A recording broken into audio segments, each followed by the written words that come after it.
I was saying, y'all, but Rico from StreetScores, and I'm sorry, man. I ended up super busy.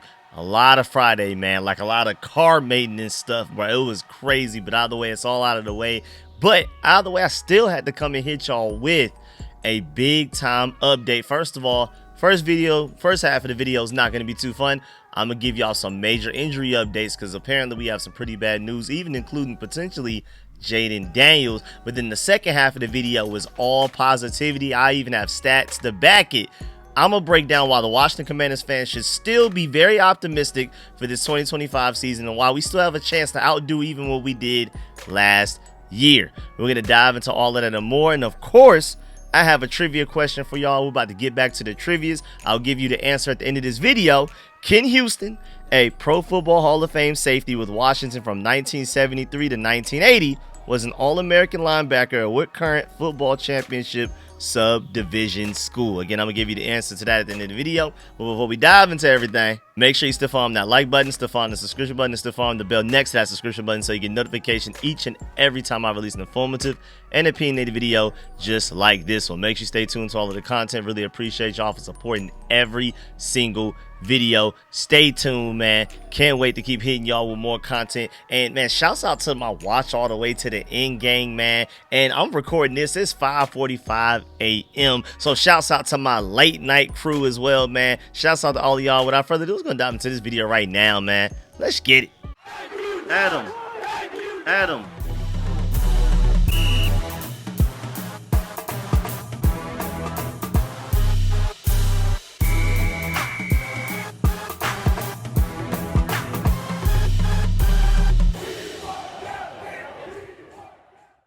All right, so let's go ahead and get Jayden Daniels out the way first. Now, granted, I'm going to go ahead and preface this with the fact that maybe it's nothing big, but according to Grant Paulson, from whatever sources he's gotten, we haven't heard this from Jayden Daniels himself. We haven't heard this from Dan Quinn himself, Adam Peters, Cliff Kingsbury, nobody. They are not required to talk in front of the media in public until Monday. So we won't know for sure until Monday.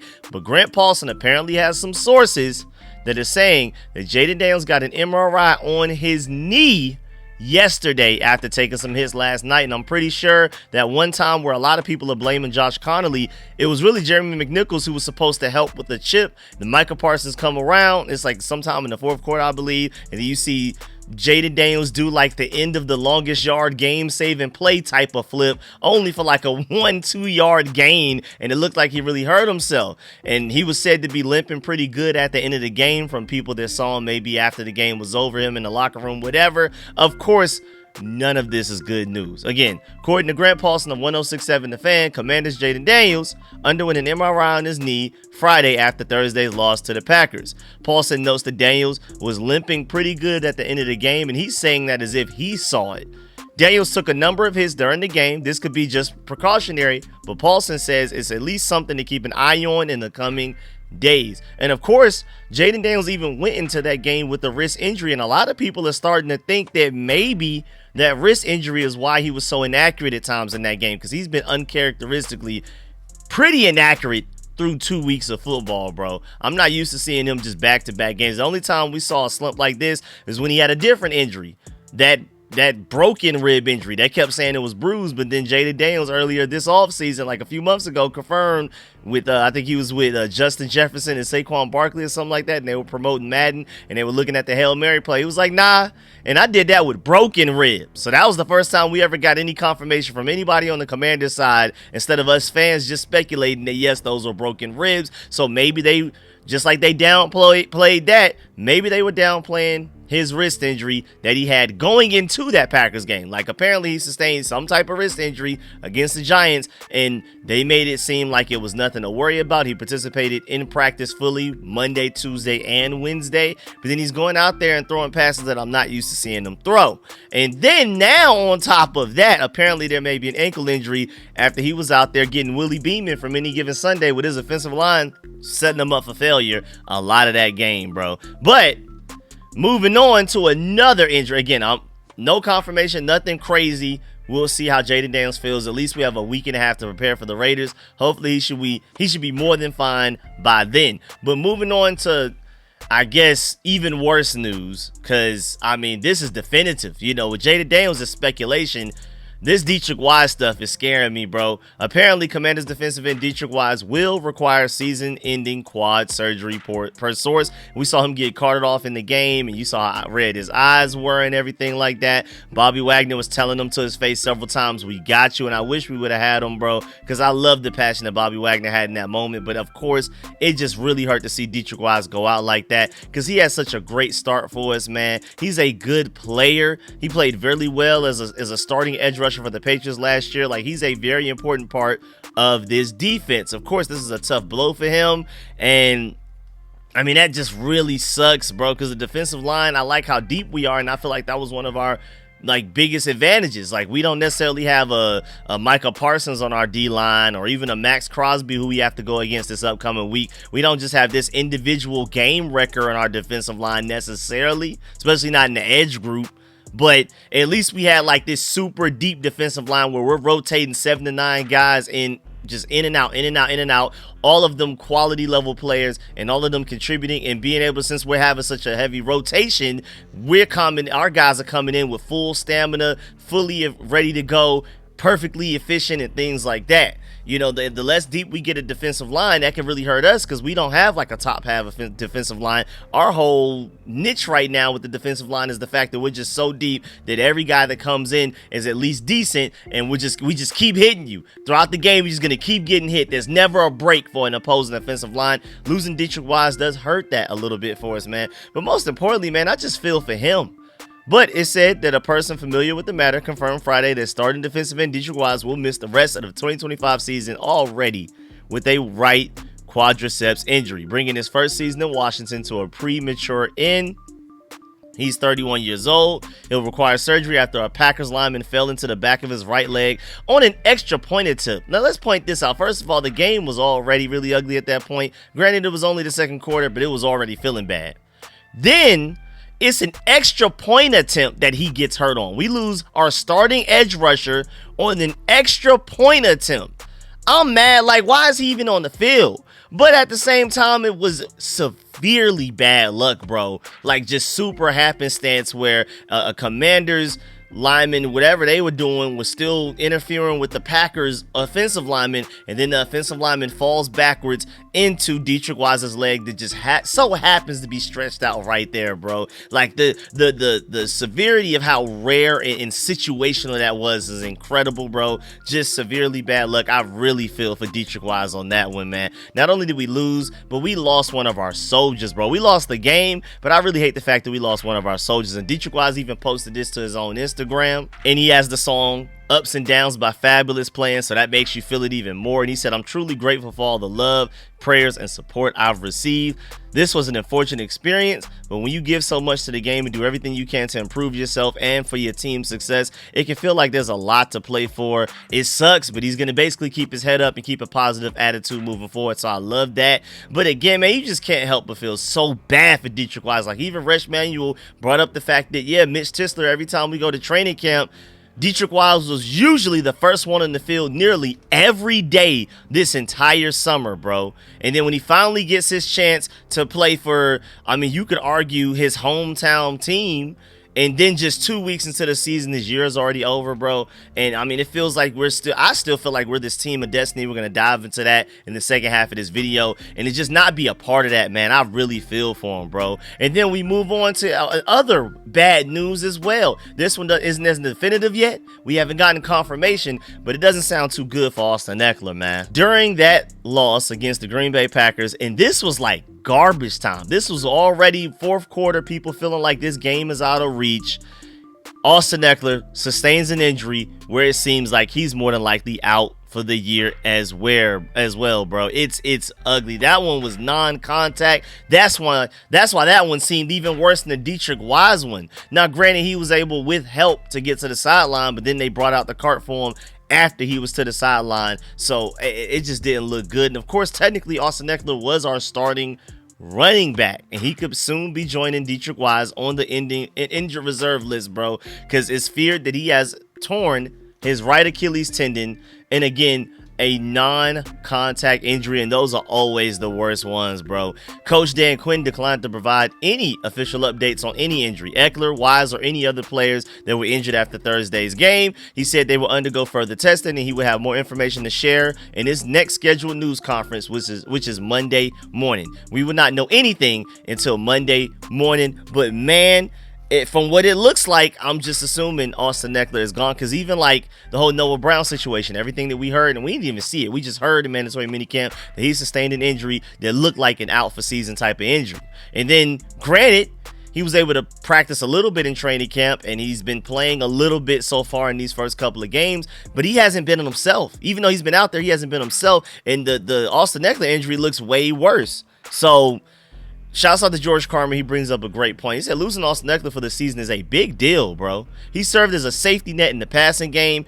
He always provided strong pass protection. I mean, like I said live, as soon as the injury happened, bro, of course, prayers to Austin Eckler get well soon. But you just lost your best pass protecting running back.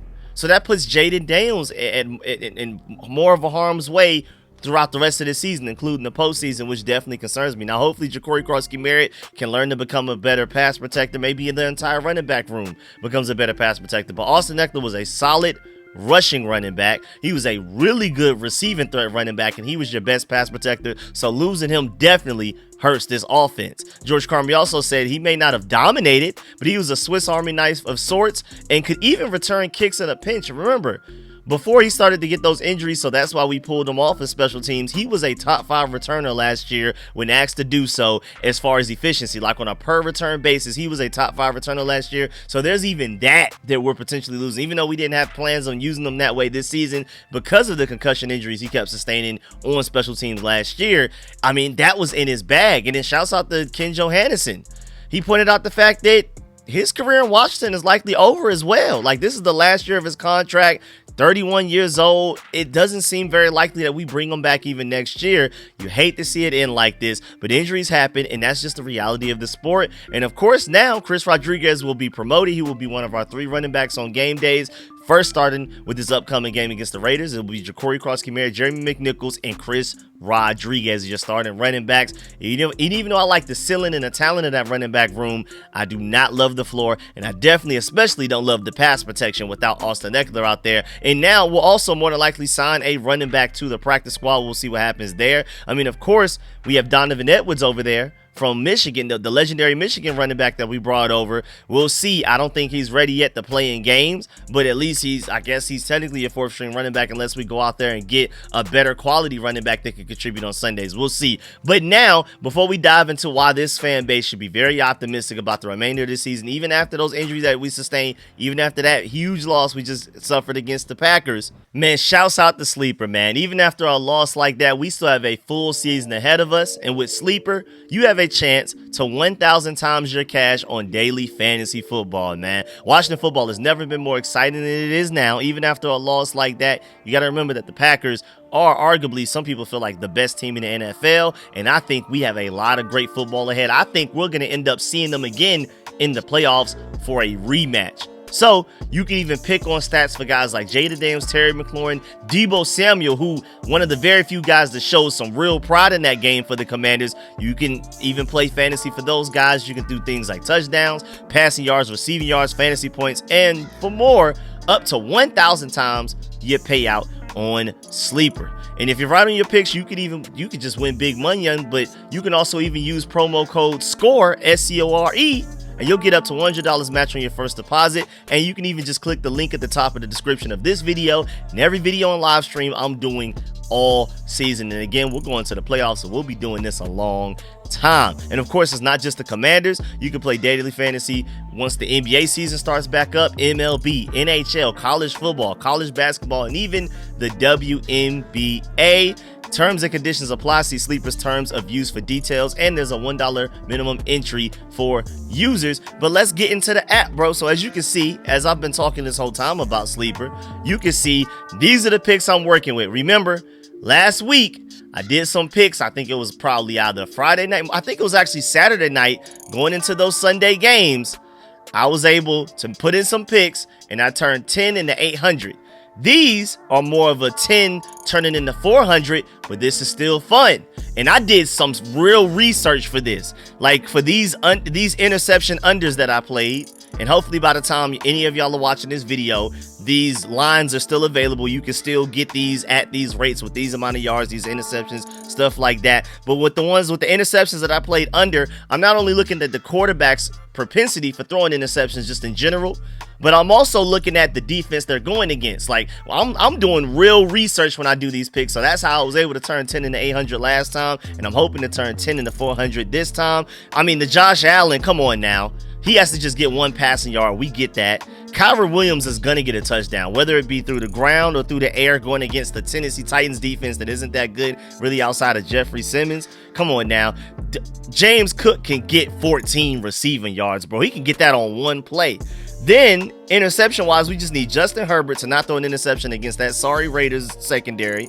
Matthew Stafford to not throw an interception versus that sorry Tennessee Titans secondary.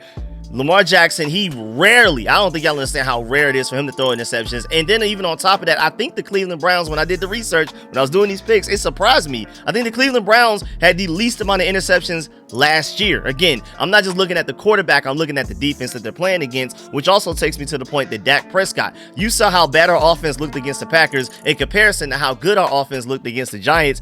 I believe Dak Prescott, who also just doesn't throw interceptions very often either, will not throw an interception against that Giants defense. And then lastly, Cam Little, man, I think the Jaguars are going to move. I mean, the Bengals have arguably the worst overall defense in football, and the Jaguars may not necessarily be able to capitalize by scoring touchdowns. I think their kicker going against the Bengals can get off 2 field goals now. So let me know if I'm tripping. Let me know. This is an 8-leg play right here. Turn 10 into 400. I hope that by the time y'all are seeing this, because some of y'all may get here earlier than others, hopefully y'all still have the chance to play this. But this is my big weekly pick right here, my 8-leg one. Let's get it. And shouts out to Sleeper again, man. And now, besides the injuries that we sustained, because there's no way to flip Austin Eckler getting hurt for season and Dietrich Wise getting hurt for season and even Jayden Daniels being banged up in any positive way.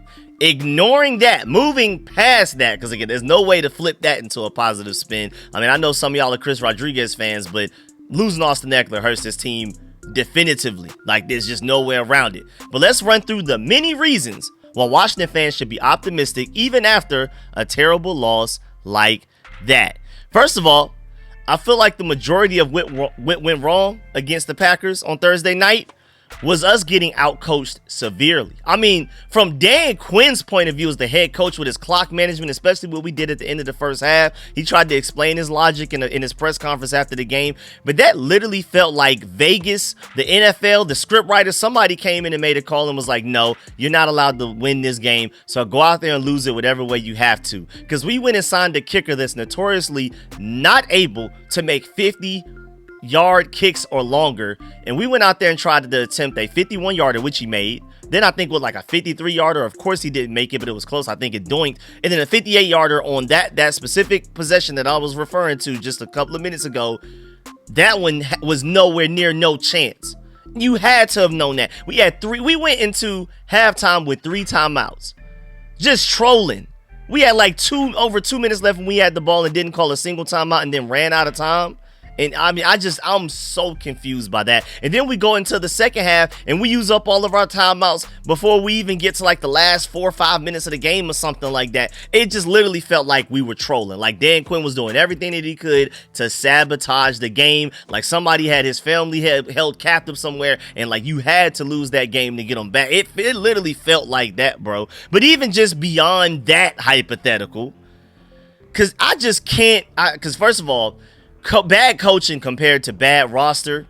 I feel like roster-wise specifically, you can't overturn that mid-season. But a coaching staff, especially a coaching staff as deep as ours, top to bottom, where we have so many guys that are at lower positional group roles right now that are getting interviewed for huge promotions, offensive coordinator, defensive coordinator, head coach and stuff like that. A coaching staff can watch some tape and develop some alternative strategies and adapt mid-season. Whereas a roster, you can't, I mean, you have to work with what you got when it comes to the roster. And we have too many geniuses throughout this coaching staff to just allow that level of poor play to continue. So that's my first point. Also, my next point, The Commanders had several stats and aspects from that game that we're going to talk about throughout this video. We're going to bounce around here, where like you just keep hearing and seeing this is the worst blank since Adam Peters became the GM of Washington, since Dan Quinn became the head coach of Washington, since Jayden Daniels has become the quarterback for the Washington Commanders. This is the worst this and that they've allowed, that they've done, that whatever, since the beginning of the 2024 season. And all the while we went against who some people feel like is the singular best team in the entire NFL. And again, mind you, on the road, and also, mind you, most importantly, on a short week. Even though the game felt way worse than the score actually showed, we still ended up having one of the worst performances we've ever seen from several key players and starters on this team, and we still only lost by 9 points to some people feeling like the best team in the NFL. Like, bruh, for example, big example here. There's no way this coaching staff is stupid enough to watch Ja'Cory Krosky-Merritt have the most rushing yards over expected per carry in the entire NFL just last week. The guy that just won Offensive Rookie of the Week over Emeka Egbuka, who had 2 receiving touchdowns in his NFL debut with the Buccaneers. And also, the guy in that same Packers game was averaging around 4 yards per carry against that same Green Bay defense. There's just no way this coaching staff is stupid enough to stop giving that guy carries moving forward. There's just no way we make that mistake again. I'm still don't understand that one. That was another one that felt like a sabotage plan, like an inside job, double agent from the Commanders, literally trying to lose the game. I just refuse to believe that. I mean, from the excellent coaching decisions and clutch situations that they had and moments from last year, I refuse to believe that they just completely forgot how to coach this season. I just refuse. I feel like this is more of an outlier than anything. And we're going to discuss a lot of outliers throughout the rest of this video and explaining why y'all should be optimistic, because this game was not indicative of who we truly are. Also, another reason for optimism, our highest graded players versus the Packers were, of course, Bobby Wagner, number 1, but number 2 was Jordan McGee. And I'm really huge on Jordan McGee, man. And if Jordan McGee starts to ball out, that's going to be big time for this defense. I feel like he's going to be a very important reason as to why we're so successful, not only just this year, but moving forward after the, our post Bobby Wagner plan, because he's going to have to retire sometime soon. It's probably going to be after the season, especially if we go win a Super Bowl. And then the next player was Dorrance Armstrong. He's still relatively young. He was your 3rd highest graded player. Then number 4 is Eddie Goldman. And he's kind of up there in age, but he retired for a couple of seasons, so he still has some tread left on his tires. And then 5th was Luke McCaffrey. So there's some potential growing there with some young core guys that we weren't sure that we were going to come into this season, let alone this game, and they were going to perform well. I'm really high on Jordan McGee. Joey Jr. even said last year the reason our defense was so bad, especially so consistently, or at the very least very inconsistent, was because they had entire plays and formations designed around Jordan McGee being available. He kept getting hurt. He wasn't available, so they kind of had to wing it a lot last year. Now Jordan McGee is here, and he's also going out there and being our 2nd highest graded player on the entire team. Now, when everybody else, like Jayden Daniels and Deebo Samuel and Terry McLaurin and Laramie Tunsil, when those guys step up and play the way that we expect them to, not hope to, expect them to, now you're also going to have a Jordan McGee that's starting to develop and learn how to get better. Luke McCaffrey developing and things like that as well. So that's going to be big. That sounds like a team that should be better than they were last year just off of that alone. And also, going back to one of those, this is the most or least or worst blank in Dan Quinn's run as the head coach of the Commanders type of stats and stuff like that. Like, this is the worst. The Commanders have done this and that since Adam Peters took over as the general manager. One of those things that I just refuse to believe is indicative of who we are. I feel like this is more so an outlier. Jayden Daniels was pressured on 46% of his dropbacks, the highest percentage he's faced in his 19 regular season career games. That was technically the worst pass protection Jayden Daniels has received since he's entered the NFL. And you can't convince me that this offensive line isn't at least better than last year on paper. So that, I felt like, if anything, was more of an outlier than the norm. I also feel like Micah Parsons is just that serious, and that Packers defense is one of the best in the NFL from everything I saw on Thursday night. And I'm willing to bet that with that being an outlier, it stays that way, an outlier. I refuse to believe that we're going to have a lot more games like that. I'm pretty sure we're going to have a lot more games that aren't like that than we will that games are like that for the remainder of this season. And then there's even some non-Commander specific stats out there that reveal just how stacked the odds were against us going into this game. Like, most notably, At Washington Today brings up a decent point saying, this reminds me of the Eagles Thursday night football game last year too, oddly. Offense was super flat that game as well. Maybe it's just a Thursday night thing. And even just beyond the Commanders on Thursday night football in general, when I did some research, I found out that outside of last year when the Bills whooped the Dolphins on the road last season, the road team on a week 2 Thursday night football game hasn't won since 2019. Again, outside of last year, 2024, when the Bills just completely mollywopped the Miami Dolphins on the road. And I want to emphasize that 2019 season was a season where the Panthers were just terrible, and they finished that season with 5 wins. So of course they lost at home on a week 2 Thursday night football because they just weren't a good team. And also, I want to remind y'all, just in case if you didn't even notice, that was Rivera's last year as the Panthers head coach before he got fired and headed to Washington as our head coach the very next season. So that was the Rivera's last season as the Panthers head coach before he got fired. That was the last team outside of the Bills last season to lose at home week 2 Thursday night football. So the schedule makers literally set us up for failure with that week 2 road matchup game Thursday night, again against who some people feel like is the best team in the NFL right now. And then also the next point, from what I've seen in 2 games, Deebo Samuel is going to take something the entire way at some point this season, all the way to the crib.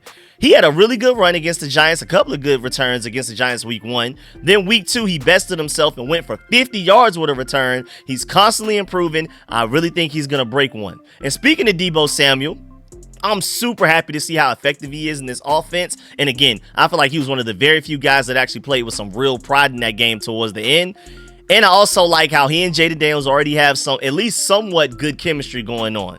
And I just refuse to believe that Jayden and Terry will remain out of sync for long. So once Terry and Jayden finally get it together, we'll have both Terry and Deebo balling out, giving Jayden his best duos of receivers he's had since being the quarterback of the Washington Commanders, giving Terry McLaurin his best running mate since he's been a quarterback for Washington since he got drafted. You know what I'm saying? And even just this stat right here, Terry McLaurin through the first 2 games of this season, 7 receptions, 13 targets, 75 receiving yards. Now, of course, that's not ideal. That's not the goal. But how about last year? Through the first 2 games, he only had 39 receiving yards. 39. Barely even more than half of what he has right now up to this point through 2 games. So if they could get it together last season, and for Terry McLaurin to still end up getting 1,000 receiving yards and being second team All-Pro, and he was off to a worse start through 2 games last year than he is now, I'm confident we will get things going. Also, Mason Kinahan brings up a good point too. He said Thursday night, Jayden Daniels had a negative 0.12 EPA per play. That was his worst performance in a game that he started and finished since 2024 week 10 against the Pittsburgh Steelers. Another great defense. Again, I think that's an outlier, bro. Jayden Daniels basically hasn't played a game this poorly since week 10 of last year, bro. And also, even though he played terribly and fully deserved to lose that game just as a team, we all did, the refs did miss some potentially game-changing calls in that game that I've noticed after I went back and rewatched the game. First of all, they missed several unnecessary roughness penalties on Jayden Daniels that just were not called and could have led to first downs that could have ultimately ended up leading to maybe even some points later on down the line in those drives. And also, how about this big play specifically right here? Shouts out to Chad Ryan for pointing this out. Thank you for the screenshot, because also when I went back and looked at the tape, I was like, wait a minute. That looked like that was intentional grounding. Here, Chad Ryan tweeted, this should have been intentional grounding and a safety. We should have gotten 2 points. It should have been 17-5 with almost 4 minutes left in the third quarter, with us getting the ball with good field positioning and maybe potentially with the chance even before the fourth quarter has started to change the game to 17-12. This was a big potential momentum swing right here that the refs completely botched. Love was inside the pocket / tackle box and threw it away. No receiver in the area whatsoever. The tight end was the closest, and he was way past the ball. So the refs bailed the Packers out right there especially. And now, granted, this next point, maybe this will be a problem once we get to the playoffs, and we may end up facing the Packers again in January in the playoffs. But the Packers have had Dan Quinn's number specifically for years now. They are literally Dan Quinn's worst matchup for his defense schematically as an offense. So I'm not too worried about other teams being able to move the ball and score that easily against us like the Packers did Thursday night. And again, arguably, some people feel like the best team in the NFL. So even just out of schematics, even just roster-wise. And I'm also just not ignoring, of course, the glaring weaknesses and problems we showed on the field in that game. And maybe other teams are, of course, going to look at that tape and try to recreate that. But on top of the fact that I expect this coaching staff to learn and adapt, also have seen enough of a sample size to know that there are very few offensive coordinators in this entire league that has Dan Quinn's number, and Matt LaFleur is definitely one of them. Hey, Dan Quinn, you potentially have until January to figure out how you're going to get some get back. So when we do play the Packers in the playoffs, we're the ones that end up winning the game. Whether it's in Green Bay or not, at least it won't be on a short week this time. And then also moving forward, it was way better that this very humbling lesson hit us in the face week 2. My next point is that at least this happened week 2 instead of late in the season. They exposed so many weaknesses and issues very early on in the season, so hopefully that gives us plenty of time. It is still mid-September to fully realize exactly what our biggest weaknesses are and to learn how to fully counter those and adapt to them to overcome them as well as possible by the time we get ready for this playoff run at the end of the season and go on the Super Bowl run in January, bro. It was better for this to happen in mid-September, early September, than for it to randomly hit us in the face out of nowhere, unexpectedly November. Now we're scrambling like, whoa, have teams figured us out in November? I prefer for it to look like teams figured us out in September, and then we have plenty of time to figure out how to counterpunch than for it to happen randomly out of nowhere in November. And then also, starting one-on-one is not the end of the world, y'all. That is not the end of the world, nor the season. Remember, we started 2-0 in 2023. Y'all saw how that season went. And we started just like this, 1-1 last year. And you saw how that season went. NFC Championship game appearance. I'm pretty sure we prefer the result of the 2024 season starting 1-1 than the result of the 2023 season starting 2-0. And even just beyond the Commanders. Remember how the Eagles started last year 2-2? And things were so bad, their head coach almost got fired. Their players were fighting amongst each other, arguing on the field, like in press conferences. You can see it on the sideline, all of that. And it looked like the season was already over for them just within 4 games. Well, that same team went on to have not only to win a Super Bowl, but to have one of the most dominant NFL seasons in history. So the point I'm trying to make is don't panic after 2 games, because the Eagles didn't even panic after 4 games. And look, you saw what they did. There's a lot of football left to be played. Now, those are all of the end of my points. I also like to bring up some of the points that I saw from other Commanders fans and reporters. Shouts out to y'all. I'm going to mention y'all names when I bring up y'all points, starting with George Carmi. He said, I'm still high on the Commanders for the season. The team is talented. Samuel, Kinlaw, Amos have been really good additions, which, to my point that I brought up earlier, we went to an NFC Championship game last year, and then we brought in a few guys between free agency and the draft that are going to make our team easily better than what we were last year. So, but going back to George Carmi, coaching was the largest issue Thursday night. LaFleur took Witt's lunch money. Again, to my point, I agree. Quinn hasn't been as aggressive on 4th downs this season. Yeah, and now, again, I think week 1 against the Giants, we weren't aggressive because we didn't have to be. Our defense had already shown that they were being dominant against them. The Packers, I'm starting to firmly believe, bro, somebody made a call to Dan Quinn, hey, you got to lose this game on purpose, because I really don't understand what happened on 4th downs in that game. JB Finley also brings up a good point. He said, want some bright side? Washington got outplayed all night, and it was still only a 1-score game in the 3rd quarter. Also, it's only week 2. Same record through 2 games this year as last year, to my point earlier. Also, JB Finley was talking to Fred Smoot, preaching patience. He said, quote, we've got to learn to let the season mature. I know we live in a microwave society, but if everyone had the answers already, the MGM wouldn't be open, unquote. And that's a funny way of saying it, but that's a good point. Emmanuel Benton, he pointed out the fact that Green Bay at home is tough, especially this year with an elite defense. Also, Connolly has only played 8 quarters at right tackle, and he's faced elite edge rushers. Give him time. Again, mind you, Josh Connolly is making the switch from left tackle to right tackle. I've brought this up in several times over the past few months in videos and live streams. I dare any of y'all, whether you're right hand dominant or left hand dominant, whatever it is, to just suddenly switch up your entire routine for an entire day. You know what I'm saying? How about brushing your teeth with the opposite hand, writing everything with the opposite hand?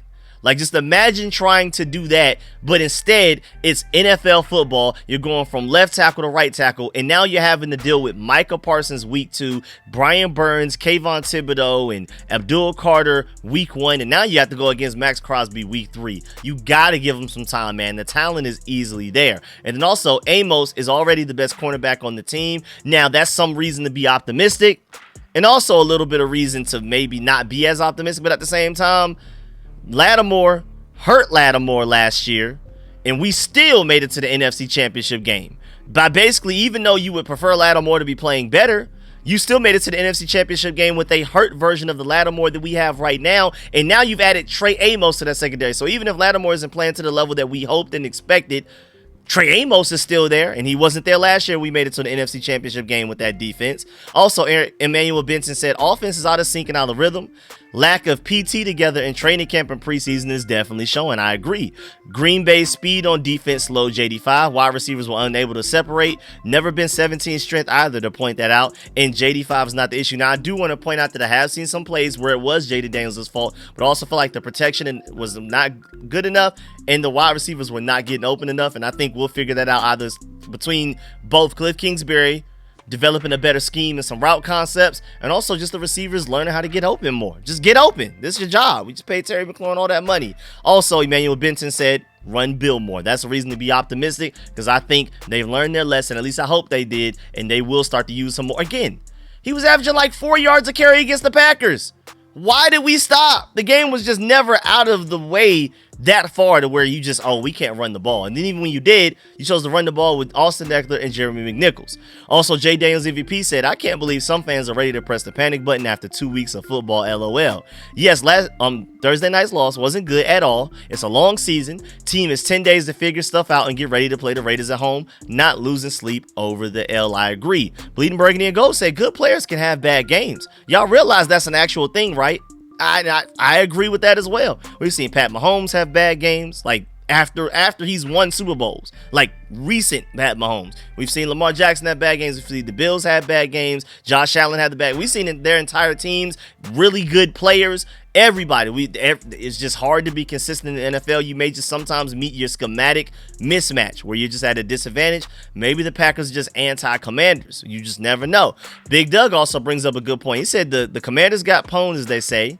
But Green Bay is an NFC contender. I'll take my chances that this offense doesn't get stuck in neutral. I've got more concerns about their approach to the end of the first half and what happened to their aggressiveness. I completely agree with all of that. I still don't know what that was, but I feel like that's part of the Dan Quinn sabotage, whatever that was. Shouts out to the NFL script writers. Also, Ref the District said, can't wait for the rematch in the NFC Championship with the Packers. I agree. I'm that confident. I think we're going to get right back and end up rematching them in the playoffs. If you're dismissing this team after one bad performance, you're sadly mistaken. And Nathan Perry said it took one bad primetime game against a top team for this fan base to turn on coaches, players, and the GM. People lasted through 30 years of bad and got fickle after just one great season.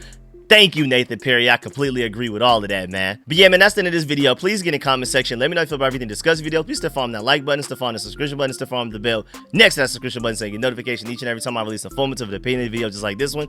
I gotta hurry up and edit this video and get it out to y'all so I can hurry up and go to sleep so I can wake up for my Georgia Bulldog game because we gotta play Tennessee. So, man, I'm super excited about that. But, of course, let me know in the comment section how you feel about everything discussed in this video, especially the bad first half, how you feel about Jayden Daniels' injury, how you feel like we're going to make up for Deatrich Wise potentially being hurt for the season, same thing with Austin Eckler being out for the season. Let me know how y'all feel about all of that. And most importantly, let me know if you agree, disagree, or have any additional points to add to why the Commanders fan base should, and even just the overall team, should be very optimistic about this team even after the loss that we suffered against the Packers. Of course, as promised, I have the answer to your trivia question. For those of y'all that already knew this answer before I even told y'all, or you didn't even have to look it up, salute to you. You just goated with it because it was Prairie View A&M. I would have never have known that without having this right here. So, man, shouts out to those of y'all that did already know that. Elite football knowledge. Again, shouts out to my watch to the end gang. Shouts out to my late night gang. But especially those of y'all that are watching this to the end. If you're watching this right now, I salute you and appreciate you. Leave a like on the way out. Appreciate y'all. I'm going to catch y'all later with a video. I'm out.